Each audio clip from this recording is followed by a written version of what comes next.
Hello, are you Haitian learning English? You've probably noticed something frustrating. In Haitian Creole, we often use one word, but in English, there are many different verbs for the same idea. This can make English confusing and frustrating.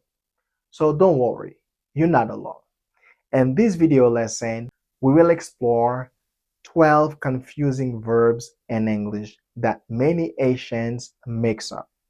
We are going to see the real difference and how to use them correctly in our daily conversations.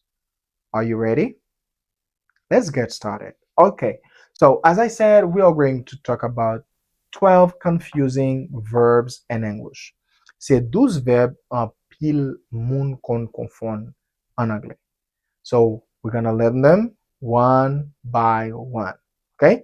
Let's start with the first one. On commence avec premier. Premier verbe là c'est dire. Dire nous traduit de deux façons en anglais. Nous gagnons say and tell. Okay? Say, tell. Say, tell veut dire, mais nous pas qu'à utiliser au même genre. Say is when it focuses on the words. Say focuses on the words. Say focuses on the words.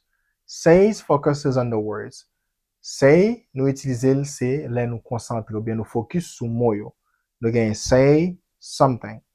Dit quelque chose. Okay? For example, I said hello. Moi te dit hello. Moi te dit salut. I said hello. Okay? So now tell focuses on the person, the receiver. Okay? Tell lui-même li focus, li concentre sur moun la, récepteur. Okay? You say tell someone something. C'est di yon moun yon bagay. De pou wap di yon moun yon bagay ou utilize tell, ou wap ka di say. Ou wap ka di say him the truth. No. Di la vérité. No, you can't say that. Okay? So we have to use tell because we say tell someone something. This is the abbreviation of something. Ça c'est abréviation de something. Même bagay, okay? So we didn't have enough space. That's why we use the abbreviation. Make sense? All right. So tell someone something. Di yon moun yon bagay. For example, I told her the truth. I told, that's the past tense of to tell, irregular verb. I told her the truth. Mwen te di la vérité.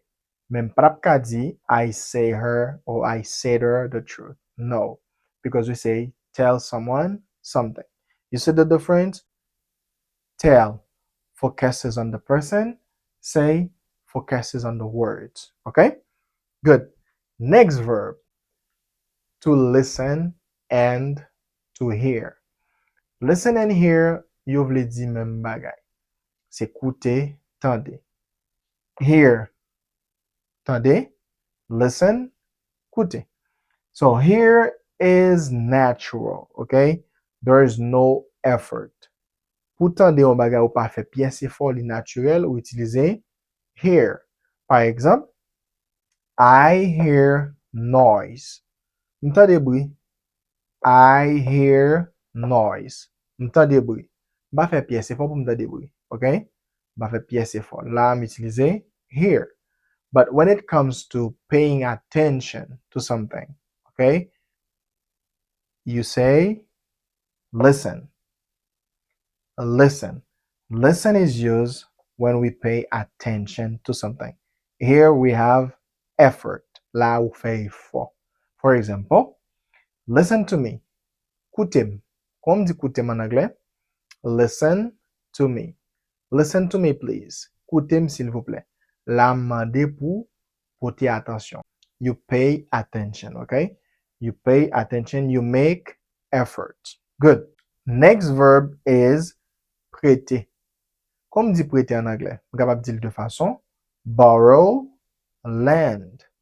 Borrow, lend. Qui l'a utilisé borrow? Borrow, nous utilisons, c'est lend ou recevoir, okay? When you receive something. Ou m'a do moun prêt ton kob, li ba oul, ou recevoir kob la de yon moun, la ou borrow, ok?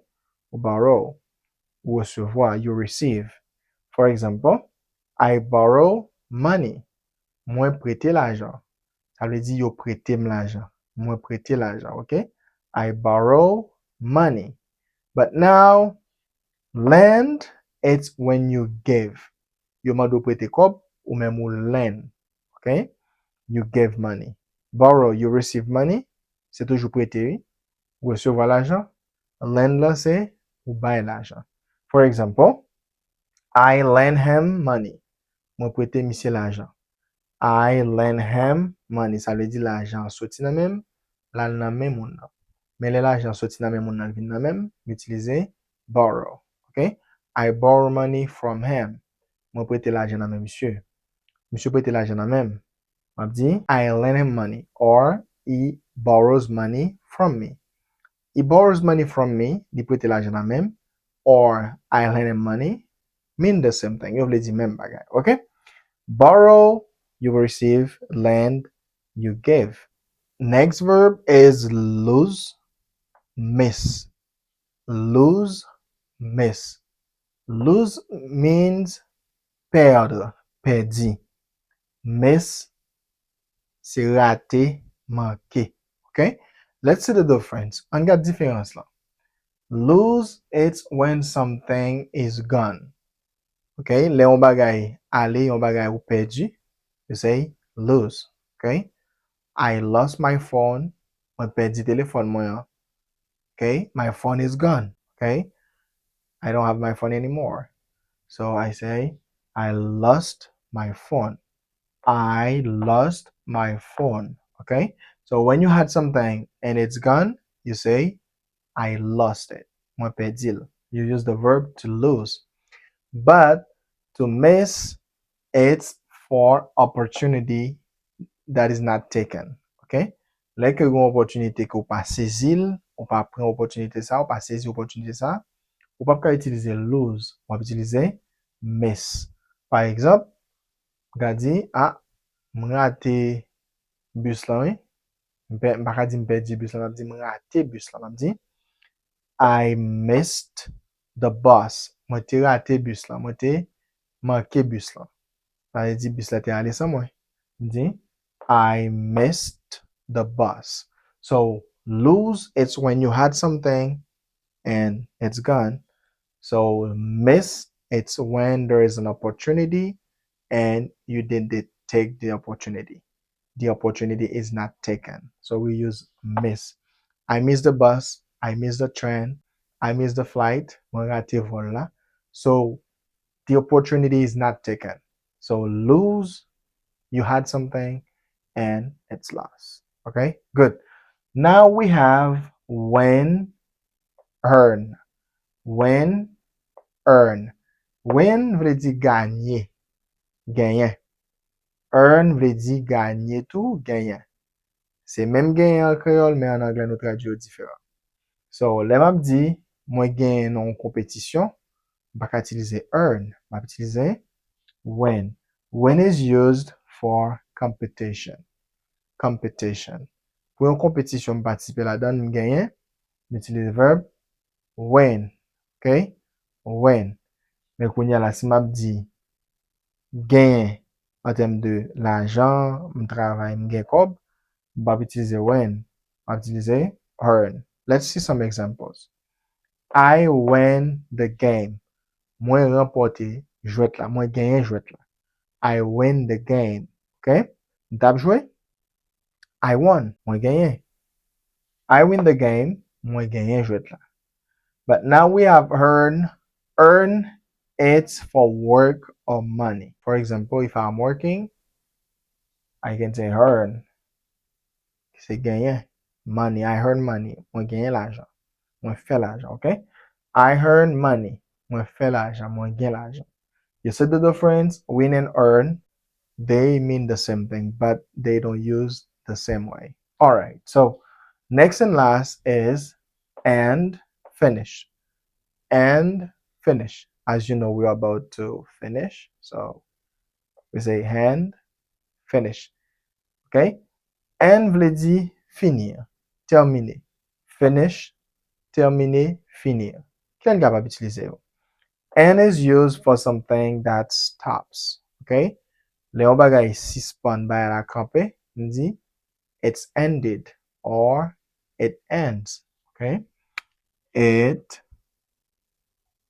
ends. The campé, the stop. For example, the movie ended. Film la te fini. The movie ended. C'est pas moi qui te fini film là, automatiquement li campé pour compte fini. Okay, we use and when something stops itself. Good. And now we use finish. Finish is when you complete something. You see the difference?